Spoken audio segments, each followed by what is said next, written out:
మనం తెలుగు ఇండస్ట్రీ గురించి మాట్లాడుతున్నాం. మన పరువు మనమే తీసుకుంటున్నాం. అర్థమైందా?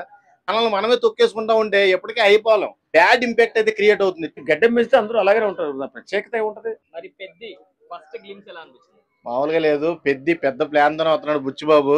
ఈసారి ఖచ్చితంగా రామ్ చరణ్ గారి ఖాతాలో మరో బిగ్గెస్ట్ బ్లాక్ బస్టర్ పెద్ది. ఆ మాస్ లుక్ నిజంగా ఆ ముక్కు పోగు ఆ కడియాలు చూస్తుంటే బీభత్సమైన మాస్ లుక్ కనబడుతుంది. ఇదంతా కూడా మా సైడ్ కొంచెం మా సైడ్ జాలర్లు మాట్లాడే స్లాంగ్ లాగా అనిపించింది నాకైతే. ఒక్క సింగిల్ టేక్ డైలాగ్ ఎంత బాగా అనిపించిందంటే గ్లిమ్స్ లో ఫస్ట్ షాట్ కి పర్ఫెక్ట్ షాట్ అనిపించింది. నిజంగా ఆ ఒక్క షాట్ లోనే చాలా మీనింగ్ఫుల్ ఉంది. బుచ్చిబాబు ఏంటో కూడా మనకి బాగా తెలిసింది. ఈ ఓవరాల్ గా పెద్ది గురించి ఒక మాటలో చెప్పాలంటే ఆ డైలాగ్ ఉంది చూడండి. ఫస్ట్ డైలాగ్ వచ్చింది చూడండి. ఎవరి కిందో పని చేయడానికి ఏదోలా బతికేయడానికి ఎంత జీవితం ఎందుకు, ఈ నేల మీదకి వచ్చిన తర్వాత ఏదోటి మనం అనుకున్నది చేసేయాలి, మళ్ళీ పుడతామా ఏంటి, అది మట్టికి పర్ఫెక్ట్ డైలాగ్ పోయా. నిజంగా అప్పుడున్న యూత్ కు బాగా కనెక్ట్ అవుద్ది. ఎందుకంటే ఎవరైనా ఒక జీవితాన్ని ఒకరికి సాక్రిఫైస్ చేసేస్తున్నారు. ఒక జీవితం మొత్తం కూడా వాళ్ళ దగ్గర బందీగా బతికేస్తున్నారు. ఇది కాదు, మీకు నచ్చిన పని చేసుకుంటా దాంట్లో సంతోషం వెతుక్కుంటా మనం జీవితానికి ఒక పరమార్థం ఉంది, అది తెలుసుకొని బతకండి అని ఒక మెసేజ్ పాస్ అయింది. అవన్నీ పక్కన పెడితే లాస్ట్ ఆ షాట్ ఉంది చూడు, క్రికెట్ బ్యాట్ తో షాట్, అది మీరు అనుకుంటున్నారు అది నేలకి ఎందుకు కొట్టాడంటే పాతకాలం అంటే మన ఊర్లో మనం హ్యాండ్లు ఊగుతూ ఉంటది బ్యాట్కి, అది మనం బ్యాండేజ్ వేసుకొని దాన్ని కొడతా ఉంటాం షాట్ కొట్టే ముందు. నాకు తెలిసి అదే మోషన్ అనుకుంటున్నాను నేను. కానీ ఏదేమైనప్పటికీ ఇప్పుడు ఐపీఎల్ సీజన్ కాబట్టి ఈ షాట్ ని ఎవరైనా సరే ఒక్కరన్నా ట్రై చేస్తే అబ్బాబాబు బుచ్చిబాబు ప్రీ ప్రమోషనే మామూలుగా ఉండదన్నమాట. నిజంగా ఆ షాట్ కోసం చూడొచ్చు భయ. ఏఆర్ రెహమాన్ గారు బ్యాక్గ్రౌండ్ బీజిఎం కొట్టాడు. అసలు రెహమాన్ గారు అంటే చెప్పవసరలా, ఆయన ఒక మ్యూజిక్ ప్రపంచంలో పెద్ద అద్వాంసం సృష్టించాడు. ఫస్ట్ ఆస్కార్ కూడా తీసుకున్నాడు మన తెలుగు ఇండస్ట్రీ నుంచి మ్యూజిక్ డైరెక్టర్ గా. కాబట్టి అలాంటి ఆయన కాంబినేషన్ లో బుచ్చిబాబు రావడం అనేది ఈసారి పెద్దికి భారీ పెద్ద ప్లాన్ అని చెప్పొచ్చు. సో మరి ట్రోలర్స్ ఏం చెప్తారు? స్టార్టింగ్ లో ఫస్ట్ లుక్ వచ్చినప్పుడు పుష్ప లాగా ఉందని చెప్పారు కదా, వాళ్ళకి ఏం చెప్తారు? ఏడ్చేవాడు ఎప్పుడు ఏడుతూనే ఉంటాడు, ఆడు ఎప్పుడు ఆగడం. అర్థమైందా? ఈ ఏంటంటే ఇప్పుడు మనం తెలుగు ఇండస్ట్రీ గురించి మాట్లాడుతున్నాం, ఒక పెద్ద హీరో గురించి మాట్లాడుతున్నాం, గ్లోబల్ స్టార్ గురించి మాట్లాడుతున్నాం. అంటే మన తెలుగు సినిమా పరిశ్రమని తీసుకెళ్లి ఒక లెవెల్లో పెట్టిన హీరోల గురించి మనం అప్రిషియేట్ చేయాలి. ఇలా ట్రోల్ చేస్తే ఏమొస్తుంది, మన పరువు మనమే తీసుకుంటున్నాం. అర్థమైందా? ఇప్పుడు పక్కనోడిని తొక్కాలి అంటే మనం హైప్ అవ్వాలి, మనల్ని మనమే తొక్కేసుకుంటా ఉంటే ఎప్పటికీ అయిపోలేం.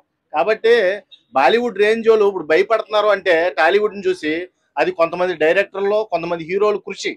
దాన్ని గుర్తించకుండా ఈ పనికిమాలిన ట్రోలర్స్ ఉన్నారు చూడు, ఈ నా కొడుకులందరినీ పోగులెట్టాలి ఒక రకంగా చెప్పాలంటే. నిజంగా ఈ ట్రోల్స్ వల్ల బ్యాడ్ ఇంపాక్ట్ అయితే క్రియేట్ అవుతుంది తెలుగు ఇండస్ట్రీ మీద. ఇది ఒక్క హీరో మీద కాదు, ఇలా చేయడం చాలా తప్పు. నేను తీవ్రంగా ఖండిస్తా.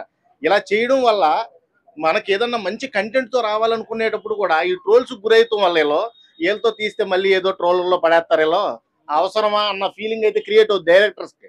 ఎక్స్పెషల్లీ మంచి మంచి సబ్జెక్టులు ఆగిపోతాయి. మీలాంటి దరిద్ర కొట్టి ఎదవల వల్ల కొన్ని సినిమాలు రావట్లేదు. టాలీవుడ్ ఎదగాలి అంటే వీళ్ళందరం కూడా ముందు వేసేసి మొత్తం ఛానల్ అన్ని లేపేయాలి. ఈ trollers channels especially healthy trolling అయితే ఓకే, బ్రహ్మానందం గారు హ్యాపీగా ఫీల్ అవుతాడు హెల్దీ ట్రోలింగ్స్ కి. నన్నే వాడుకోండి బాబు అని పర్మిషన్ కూడా ఇచ్చాడు. అలాంటి వాళ్ళు వాడుకోండి, మీరు ఎంఎస్ నారాయణ వాడుకోండి, బ్రహ్మానందం గారిని వాడుకోండి, సునీల్ గారిని వాడుకోండి. ట్రోలర్స్ కి పెద్ద పెద్ద హీరోలను వాడకూడదు, వాళ్ళని డీగ్రేడ్ చేసినమాట. వాళ్ళకున్న అదే పాజిటివ్ థింకింగ్ అనేది పోతుంది అనమాట. ఆటోమేటిక్ గా ఈయన కొడుకులు ఏది మాట్లాడినా ట్రోల్ చేస్తారు. ఇప్పుడు అవసరమా మాట్లాడడం అని లోపల ఉన్న ఫీలింగ్స్ కూడా బయట పెట్టరు. కాబట్టి పెద్ద హీరోల్ని టార్గెట్ చేసేవాళ్ళు కేవలం వాళ్ళు రూపాయి సంపాదించుకుందామని, అంతేగాని దాంట్లో అక్కడ ఏమి అర్థం లేదు అలా ట్రోల్ చేసి నాశనం చేయడం వల్ల. మరి చాలా మంది ఏఆర్ రెహమాన్ గారు కాకుండా డిఎస్పీ గారు ఉంటే బ్యాక్గ్రౌండ్ స్కోర్ ఇంకా అదిరిపోయేదని చెప్తున్నారు. లేదు, ఏఆర్ రెహమాన్ గారు డిఎస్పీ మెగా ఫ్యామిలీకి ఒక బ్రాండ్ అంబాసిడర్ లాంటాడు. నిజంగా డిఎస్పీని ఎక్స్పెక్ట్ చేయడంలో తప్పులేదు, కానీ డిఎస్పీ ఆల్రెడీ చాలా ప్రాజెక్టులో బిజీగా ఉండడం వల్ల ఏఆర్ రెహమాన్ గారిని బుచ్చిబాబు రికమెండ్ చేసుకున్నాడు.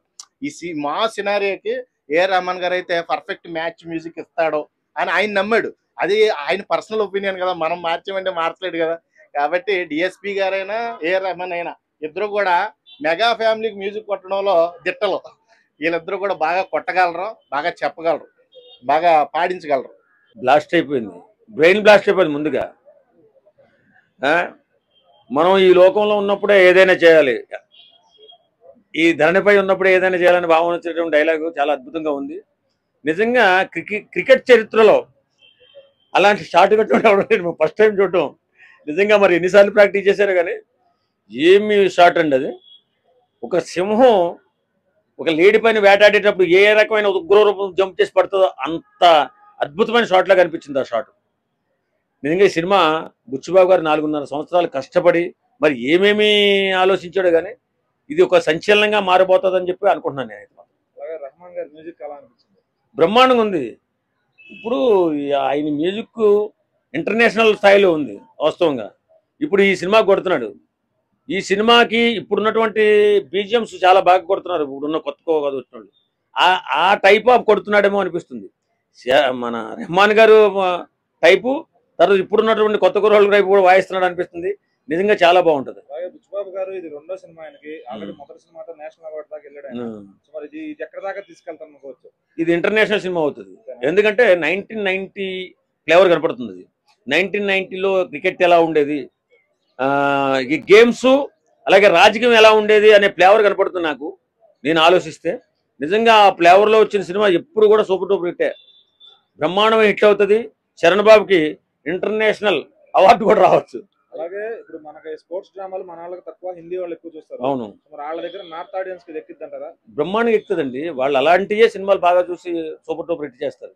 మనం వాస్తవంగా పుష్ప చూద్దాం. పుష్ప మనం ఫస్ట్ 2 రోజులు టికెట్లు తగలేదు. ఆ తర్వాత నార్త్ నుంచి వచ్చిన సపోర్ట్తో ఆ సినిమా అంత హిట్ అయింది. ఆ ఫ్లేవర్ నార్త్లో బాగా ఎక్కువ చూస్తారు అలాంటి ఫ్లేవర్స్. కాబట్టి ఈ సినిమా కూడా చాలా అద్భుతమైన హిట్ సాధిస్తుంది. రామ్ చరణ్ గారికి ఒక బ్రహ్మాండమైన హిట్ లో ఇది ఒక సినిమా కాబోతుంది. స్క్రీన్ మీద చూస్తుంటే చరణ్ గారి లుక్స్ ఎలా ఉన్నాయి గత సినిమాకి కానీ ఇప్పుడు కానీ చూసుకుంటే? బాగుందండి. లుక్స్ బాగా రగ్గడ్ లుక్స్ కదా. ఆ 1990లో ఉన్నటువంటి ఆ టైప్ ఆఫ్ లుక్ అంటే కొంచెం మామూలు గేమ్ చేంజర్ లో ఆయన నప్పనగా చూసాము, అలాగే ఒక ఐఏఎస్ ఆఫీసర్ చూసాము. ఇక్కడికి వచ్చాక ఒక అసలు కంప్లీట్ మాస్ లుక్ లోకి వచ్చేసారు. అవునవును. మరి అది వేరియేషన్ ఎలా అనిపించింది? ఆ బుచ్చిబాబు గారు వేరియేషన్ అది చాలా బాగుంటుంది. బుచ్చిబాబు గారు ఇప్పుడు మనకి చూపిస్తున్న గ్లిమ్స్ లో వాస్తవంగా అతని శరీరము బాగా సన్నగా చూపిస్తున్నాడు కాదు, 100 కేజీలు పెరిగేలాగా చేసి ట్రైన్ చేశారు అని చెప్పి అంటున్నారు. మరి అది ఎంతవరకు వాస్తవం తెలియదు కానీ మరి అంత పకడ్బందీగా ప్లాన్ చేశారంటే ఇది మామూలు సినిమా అవ్వదు. బ్రహ్మాండం ఎట్టు కొడుతుంది. ఇది ఒక మన తెలుగు సినిమాకి అఖండ పేరు తీసుకొస్తుంది నేను అనుకుంటాను. మరి ఫస్ట్ లుక్ వచ్చినప్పుడు ట్రోల్ చేశారు కదా రామ్ చరణ్ గారు, ఇలా పుష్ప లాగా అవుతుందని చెప్పి. మరి ట్రోలర్ కి ఏం చెప్తారు? మరి అంతకుముందు ఇది